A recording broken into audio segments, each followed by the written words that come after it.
Ketika saya keluar dari restoran, pelayan berkata, "Putra Anda menjatuhkan sesuatu ke dalam jus Anda." Aku masih ingat hari itu dengan sangat jelas. Hari yang mengubah cara aku memandang keluargaku sendiri. Namaku Nadia Prameswari, seorang wanita berusia 38 tahun yang mencoba membangun kembali hidup setelah perceraian pahit dengan suamiku, Dimas Arianto. Kami memiliki satu anak laki-laki bernama Raffi, yang kini berusia 12 tahun. Ia lembut, pendiam, dan selalu tampak seperti menyimpan sesuatu di pikirannya. Hari itu aku memutuskan untuk makan siang di sebuah restoran kecil di sudut kota Bandung. Restoran itu sederhana, tapi punya kenangan besar. Dimas dulu sering membawaku ke sana saat kami masih muda, sebelum segalanya berubah. Aku ingin mencoba berdamai dengan masa lalu, mungkin dengan segelas jus jeruk dan sepiring nasi goreng favoritku. Raffi duduk di depanku, memainkan sendoknya tanpa semangat. Matanya menatap kosong ke arah jendela. Aku tahu ada yang salah dengannya sejak seminggu terakhir. Ia sering pulang terlambat dari sekolah, dan ketika kutanya, ia hanya menjawab singkat, "Tugas kelompok, Bu." Tapi insting seorang ibu tahu kapan anaknya berbohong. Sebelum aku sempat bertanya lebih jauh, ponselku berdering. Itu dari Adelia, adik perempuanku. Suaranya terdengar gemetar. "Kak, aku menemukan sesuatu tentang Dimas. Kamu harus datang ke rumah nanti sore." Aku merasa darahku berhenti mengalir.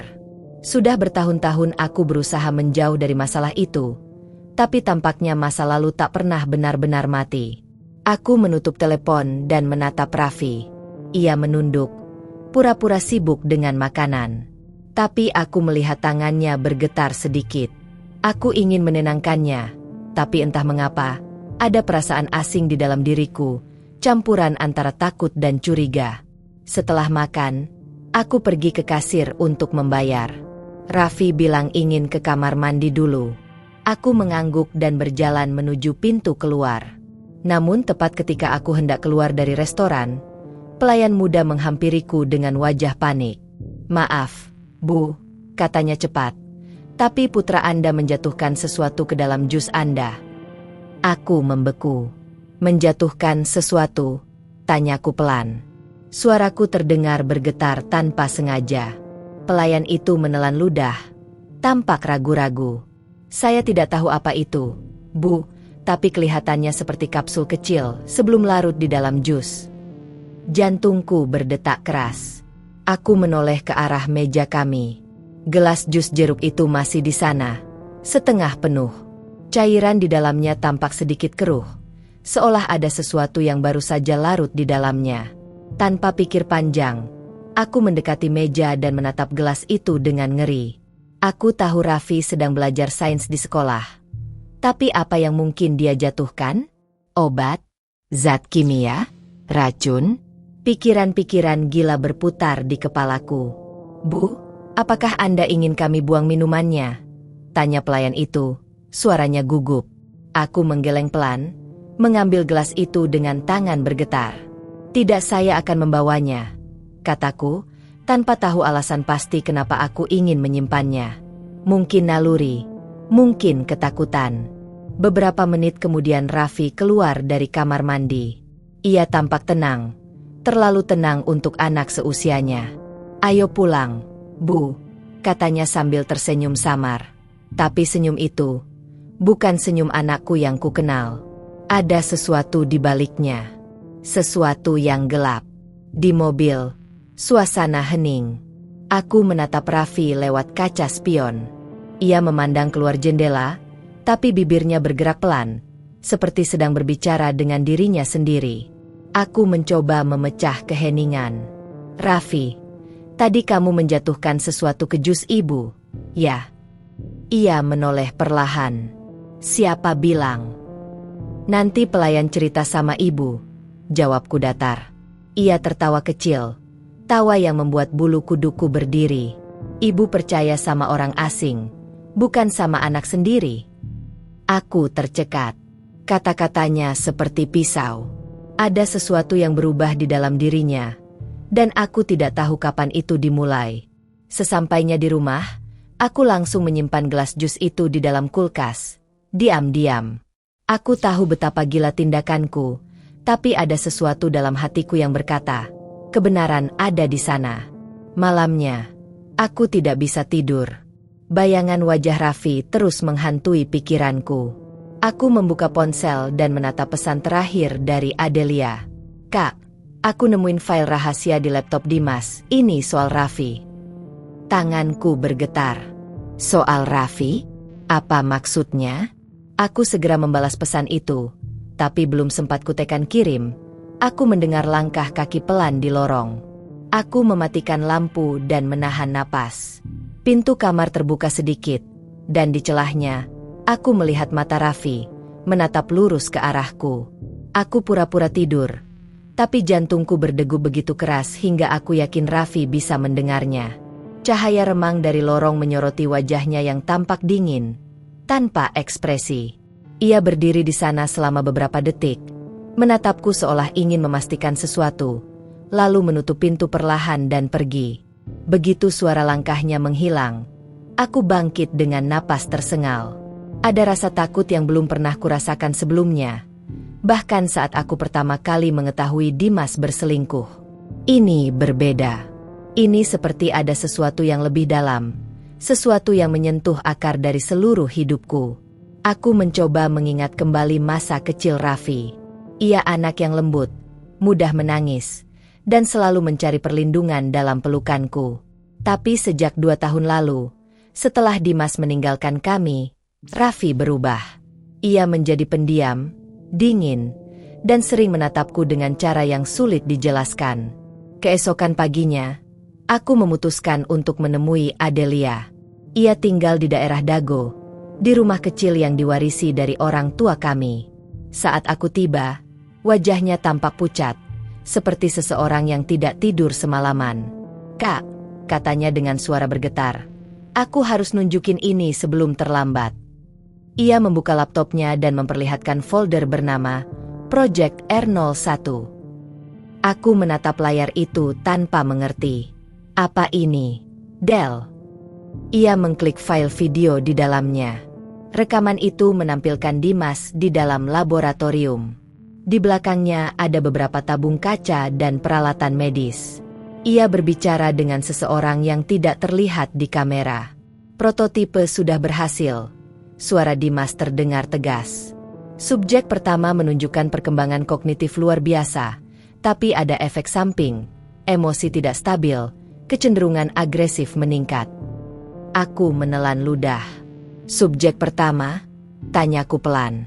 Adelia menatapku dengan mata berkaca-kaca. Kak, subjek itu Raffi. Aku tidak percaya. Aku menutup mulutku, menahan teriakan. Itu tidak mungkin. Raffi bukan eksperimen. Adelia menggeleng pelan. Dimas terobsesi dengan penelitian tentang peningkatan kecerdasan anak. Ia bekerja sama dengan perusahaan bioteknologi. Raffi jadi bagian dari uji coba mereka, tanpa kamu tahu. Dunia di sekitarku runtuh seketika. Semua kenangan, tawa kecil Raffi, cara ia belajar cepat, kebiasaannya memperhatikan detail, semuanya kini terasa seperti bagian dari kebohongan besar. Aku menatap layar yang kini menampilkan data medis, hasil tes, grafik otak, dan catatan tentang perubahan perilaku signifikan. Setiap baris terasa seperti luka baru. Kenapa kamu baru bilang sekarang, Del? Tanyaku hampir berteriak.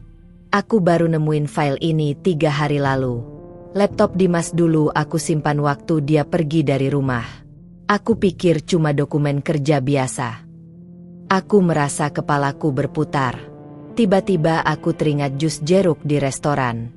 Apakah itu bagian dari efek samping eksperimen? Atau Raffi mencoba menghapus sesuatu dari tubuhku? Aku segera pulang ke rumah. Tapi sesampainya di sana, suasana begitu hening. Raffi tidak ada di kamarnya. Di atas meja ruang tamu, ada secari kertas dengan tulisan tangannya. Ibu jangan cari aku. Ini lebih baik untuk semua orang. Aku hampir pingsan membacanya. Aku berlari ke kamar mandi, berharap dia hanya bersembunyi. Tapi yang kutemukan hanyalah cermin dengan tulisan samar dari uap air. Aku tahu siapa aku sekarang. Malam itu aku melapor ke polisi, tapi mereka menganggapnya sebagai kasus remaja kabur biasa. Mereka tidak tahu bahwa ini jauh lebih gelap dari itu. Selama 2 hari aku tidak tidur. Aku hanya duduk di sofa, menatap pintu, berharap Raffi pulang. Tapi yang datang justru seseorang yang tidak kusangka, Dimas. Ia berdiri di depan pintu rumah. Wajahnya kusut dan penuh rasa bersalah. "Nadia, kita harus bicara," katanya pelan. Aku ingin menamparnya, ingin berteriak, tapi yang keluar hanya air mata. "Kamu tahu di mana Raffi?" Dimas menghela napas panjang. Aku pikir dia sudah datang padaku, tapi ternyata dia juga menghindariku. "Apa yang kamu lakukan padanya, Dimas?" Suaraku pecah. Ia menatapku dengan mata yang penuh penyesalan. "Aku hanya ingin membuatnya luar biasa. Aku tidak pernah bermaksud membuatnya menderita." Aku tertawa getir. "Luar biasa? Dia kehilangan masa kecilnya karena obsesi gilamu." Dimas menunduk. "Aku tahu. Tapi ada sesuatu yang harus kamu ketahui. Raffi bukan anak kandungmu." Aku terpaku. Dunia berhenti berputar. "Apa?" "Dia hasil program genetik pertama yang berhasil. Aku menggunakan sebagian DNA-ku dan donor anonim." Aku menatapnya dengan jijik. "Jadi kamu menciptakan dia?" "Tidak. Aku membesarkannya juga. Aku mencintainya," katanya dengan nada putus asa. Aku berlari masuk rumah. Tidak sanggup mendengarnya lagi. Semua yang kukenal kini terasa palsu. Cinta, keluarga, bahkan darah yang mengalir dalam diri Raffi. Malamnya aku menerima pesan dari nomor tak dikenal. Kalau mau lihat Raffi lagi, datang ke tempat semuanya dimulai. Aku tahu tempat itu, laboratorium lama di pinggiran kota yang sudah ditutup sejak 5 tahun lalu. Aku memutuskan untuk pergi sendiri. Udara malam terasa berat, dan setiap langkah mendekat ke gedung itu membuat dadaku semakin sesak. Pintu laboratorium terbuka sedikit. Lampu-lampu berkedip lemah. Di tengah ruangan, Raffi berdiri, menatapku. Matanya kini tampak berbeda, lebih tajam, lebih tua dari usianya. "Ibu datang juga," katanya dengan suara tenang. "Aku sudah menunggu." Aku hampir menangis melihatnya. "Nak, ayo pulang. Tolong hentikan ini." Ia menggeleng pelan. "Tidak bisa, Bu. Aku sudah tahu siapa aku sebenarnya. Aku bukan manusia biasa. Aku hasil kesalahan ayah." Aku mencoba mendekat, tapi ia mundur selangkah. "Raffi, dengar ibu. Kamu tetap anak ibu, apapun yang terjadi."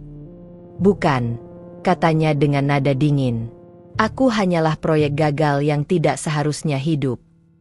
Tiba-tiba layar besar di dinding menyala, menampilkan wajah Dimas. "Raffi, dengarkan aku. Kamu bukan gagal. Kamu sempurna." "Diam!" Raffi berteriak. "Kamu bohongi aku seumur hidupku." Ia memukul meja, membuat alat-alat jatuh berantakan. Aku menjerit, mencoba menghentikannya, tapi cahaya merah dari tabung besar di belakangnya mulai menyala. Mesin-mesin lama itu aktif kembali. "Raffi, jangan sentuh apapun," teriakku panik. Ia menatapku dengan air mata di matanya. "Aku cuma ingin tahu, kenapa aku dilahirkan." Aku melangkah maju, menahannya di pelukan. "Karena kamu dicintai. Bukan karena eksperimen, bukan karena data. Karena kamu bagian dari hidup ibu." Raffi mulai gemetar. "Tapi aku berbahaya, Bu. Aku merasa sesuatu di dalam diriku berubah." Aku menggenggam wajahnya. "Kita akan atasi bersama. Nak, tolong, pulanglah sama ibu." Namun tiba-tiba lampu padam. Hanya suara mesin berdengung pelan yang tersisa. Dalam kegelapan, aku merasakan tangan Raffi perlahan melepaskan genggamanku. "Raffi, panggilku." Tidak ada jawaban. Ketika lampu menyala lagi, ia sudah tidak ada. Hanya catatan di meja dengan tulisan, "Jangan cari aku. Aku akan memperbaiki semua ini." Aku jatuh berlutut, menangis tanpa suara.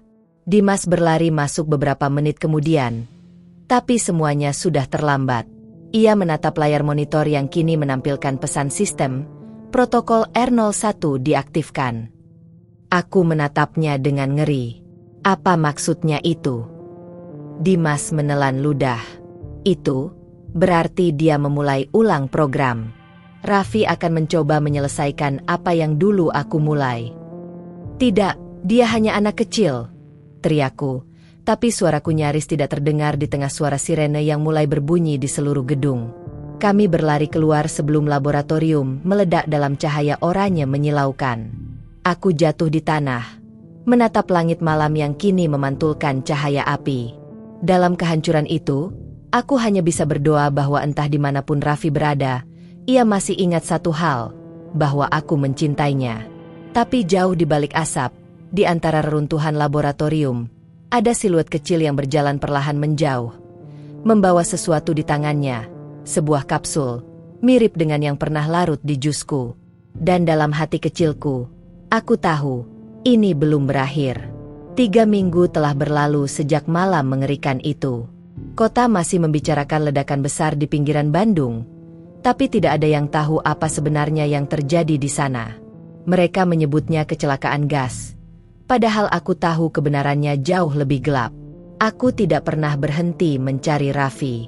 Setiap malam aku menelusuri berita, forum daring, bahkan pesan anonim di media sosial. Tapi seolah-olah anakku menghilang dari dunia. Tidak ada jejak, tidak ada petunjuk, hanya kesunyian yang menyiksa. Dimas masih tinggal di rumahku. Kami tidak lagi bertengkar, tapi diam kami lebih berbahaya daripada amarah. Ia menghabiskan waktunya di ruang kerja, menatap layar komputer, mencoba mengakses kembali data yang hilang dari proyeknya. Suatu malam, aku mendengar suara dari ruang itu, bukan suara Dimas, tapi suara Raffi. "Ayah, aku tahu kau menyesal. Tapi aku juga tahu, kau tidak akan berhenti menciptakan hal-hal seperti aku." Aku langsung berlari masuk, tapi layar sudah gelap. Dimas menatapku pucat. "Itu bukan rekaman lama," katanya. "Itu baru direkam." Aku hampir tidak bisa bernapas. Berarti dia masih hidup. Dimas mengangguk pelan. Dan lebih dari itu, dia punya akses ke sistem yang bahkan aku tidak bisa buka lagi. Hari berikutnya aku menerima paket tanpa nama. Di dalamnya hanya ada satu benda, foto lama Raffi yang sedang tersenyum, tapi di belakang foto itu tertulis dengan tinta merah, "Aku melihat semuanya sekarang." Aku mulai merasa dia mengawasi kami. Lampu rumah kadang berkedip tanpa alasan, komputer menyala sendiri di malam hari, dan pesan aneh muncul di layar TV. Hanya satu kalimat, "Ibu tidak tahu siapa musuh sebenarnya." Aku mulai takut tidur. Setiap kali memejamkan mata, aku mendengar bisikan pelan di telingaku, suara yang terdengar seperti Raffi kecil, tapi kata-katanya dingin. "Ibu, kenapa kau bohong soal ayahku yang sebenarnya?" Aku terbangun dengan keringat dingin. Tapi kali ini, di meja samping tempat tidur, ada catatan kecil yang bukan mimpiku. Tulisan tangan Raffi. Aku hafal betul. Aku menatap Dimas dengan marah keesokan paginya. Apa maksudnya dia tahu soal ayahnya? Bukankah kamu bilang dia hasil eksperimen? Dimas menatapku lama. Ada sesuatu yang belum kukatakan. "Nadia, aku tidak bekerja sendirian dulu. Ada orang lain, seseorang yang menanamkan DNA tambahan dalam proyek Raffi." "Siapa?" "Seorang ilmuwan wanita bernama Dr. Hana Wiratama. Dia hilang setelah proyek ditutup. Tapi mungkin dia kembali." Nama itu menimbulkan getaran aneh dalam dadaku. Aku mengenalnya. Dr. Hana adalah teman lamaku di universitas. Aku tidak menyangka dia terlibat dalam hal mengerikan ini. Malam itu aku mencoba menghubungi nomor lama Hana. Tidak aktif. Tapi beberapa jam kemudian, Aku menerima panggilan dari nomor tak dikenal. Suara di seberang sana lembut tapi penuh ancaman. "Nadia, kau akhirnya mencariku." Aku tercekat. "Hana? Di mana Raffi?" Ia tertawa pelan. Raffi sedang belajar mengenal dirinya. Tapi dia tidak lagi butuh ibu. Nadia, dia butuh kebenaran. "Aku ibunya," teriakku. "Tidak," jawab Hana dingin. "Kau hanya wadah. Dia diciptakan untuk sesuatu yang lebih besar." Sambungan terputus. Aku menjatuhkan ponselku. Gemetar. Dimas hanya bisa menatapku tanpa kata. Hari-hari berikutnya menjadi kabut. Polisi datang menanyakan soal ledakan, tapi aku tahu mereka tidak akan mengerti. Aku hanya menjawab bahwa anakku hilang dan aku menunggunya pulang. Namun pada malam ketujuh, aku mendengar ketukan di jendela. Pelan, tapi teratur. Saat aku menoleh, jantungku berhenti berdetak. Raffi berdiri di luar, menatapku dari kegelapan. Aku membuka pintu dengan air mata. "Nak, kamu kembali." Tapi ia tidak tersenyum. Wajahnya tampak lebih dewasa. Matanya redup tapi tajam. "Aku datang bukan untuk tinggal, Bu. Aku datang untuk memperingatkan." Aku tidak mengerti. Memperingatkan apa? "Ibu dalam bahaya. Dokter Hana ingin menggantikanmu. Dia bilang ibu menyembunyikan sesuatu dariku."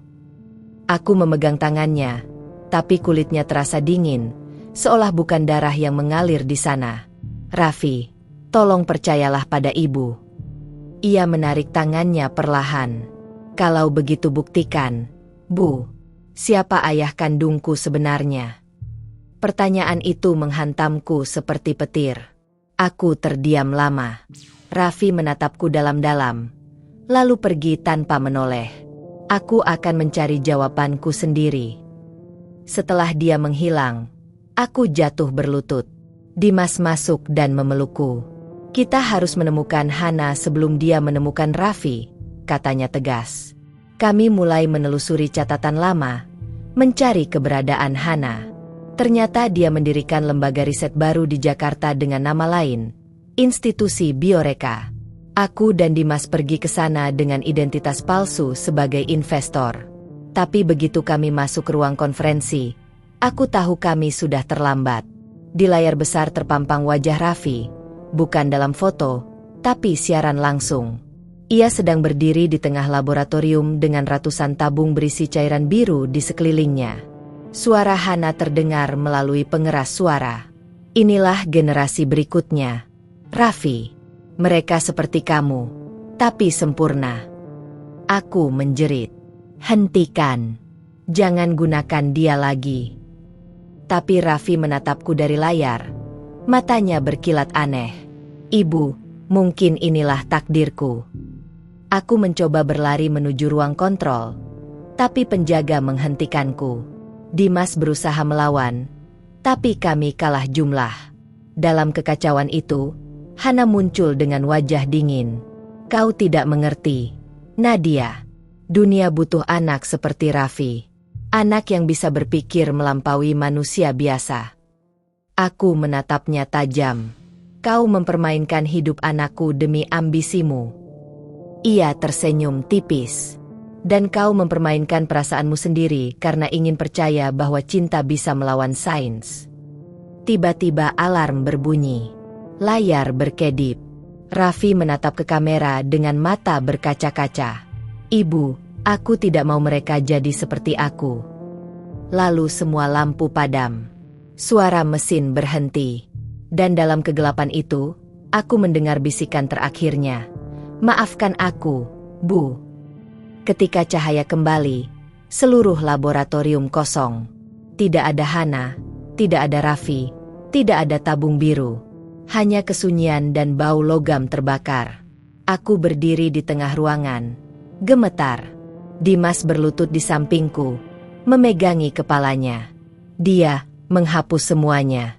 Bisiknya, termasuk dirinya sendiri. Aku menatap langit-langit. Air mata menetes tanpa bisa kutahan. Tidak, Dimas. Aku yakin dia masih hidup. Dia tidak hilang, dia hanya bersembunyi lagi. Dan di layar komputer yang nyaris hancur, satu pesan muncul perlahan di antara gangguan sinyal. Ibu, jangan menangis. Aku akan kembali ketika dunia siap menerimaku. Setelah 6 bulan berlalu, dunia seolah kembali tenang. Media berhenti membicarakan ledakan, laboratorium, dan kasus misterius itu. Tapi aku tidak pernah berhenti menunggu. Setiap malam aku masih menatap langit, berharap ada tanda kecil bahwa Raffi masih hidup. Sampai suatu hari, seluruh jaringan listrik di kota Bandung padam serentak selama 12 menit. Ketika listrik kembali menyala, semua layar digital, ponsel, televisi, bahkan billboard, menampilkan satu pesan yang sama. Aku sudah kembali. Dimas berlari ke ruang kerjanya. Wajahnya pucat. Itu kode yang hanya bisa dibuat oleh Raffi, katanya gemetar. Tapi dia mengirimnya dari luar negeri, dari banyak tempat sekaligus. Aku menatap layar dengan air mata. Dia bukan lagi hanya seorang anak. Beberapa jam kemudian, berita internasional meledak. Sistem keuangan global terganggu, data medis seluruh dunia berubah, dan di setiap file digital muncul tanda aneh, simbol berbentuk kapsul kecil berwarna oranye. Simbol yang dulu pernah kulihat di jusku. Dimas menatapku dengan ngeri. Dia mengambil alih seluruh jaringan. Dia tidak lagi dikejar. Dia sekarang mengendalikan. Malam itu, angin berhembus dingin. Aku duduk sendirian di ruang tamu. Lampu berkedip pelan. Lalu dari speaker rumah terdengar suara lembut yang membuatku menangis. Ibu, aku melindungimu sekarang. Dunia tidak akan menyentuhmu lagi. Aku menatap langit-langit dan berbisik pelan. Raffi, kalau ini jalanmu, jadilah cahaya, bukan bayangan. Untuk pertama kalinya, aku tidak merasa takut. Aku merasa bangga. Beberapa detik kemudian, semua lampu padam lagi. Dari kegelapan muncul cahaya oranye lembut di jendela, seperti kilatan dari kejauhan, dan suaranya bergema di udara malam. Terima kasih, Ibu. Dan di saat itu, aku tahu, Raffi tidak pernah benar-benar hilang. Ia hanya berevolusi, menjadi sesuatu yang lebih besar dari manusia, tapi masih membawa satu hal yang paling manusiawi dari semuanya, cinta seorang anak kepada ibunya. Terima kasih sudah mendengarkan kisah ini sampai akhir. Semoga cerita, ketika saya keluar dari restoran, pelayan berkata, putra Anda menjatuhkan sesuatu ke dalam jus Anda, bisa menyentuh hati dan membuat kalian ikut merasakan setiap emosi yang dialami oleh para tokohnya. Kalau kalian suka dengan ceritanya, jangan lupa untuk klik tombol suka, like, dan tulis komentar di bawah tentang bagian mana yang paling mengejutkan atau menyedihkan menurut kalian. Aku senang sekali membaca pendapat dari kalian semua. Dan yang paling penting, bergabunglah dengan keluarga besar di channel ini dengan cara menekan tombol subscribe dan aktifkan lonceng notifikasi, supaya kalian tidak ketinggalan setiap kisah baru yang penuh misteri, emosi, dan kejutan seperti ini. Sampai jumpa di cerita berikutnya. Dan ingatlah, setiap keluarga menyimpan rahasia. Tapi tidak semua rahasia ingin ditemukan.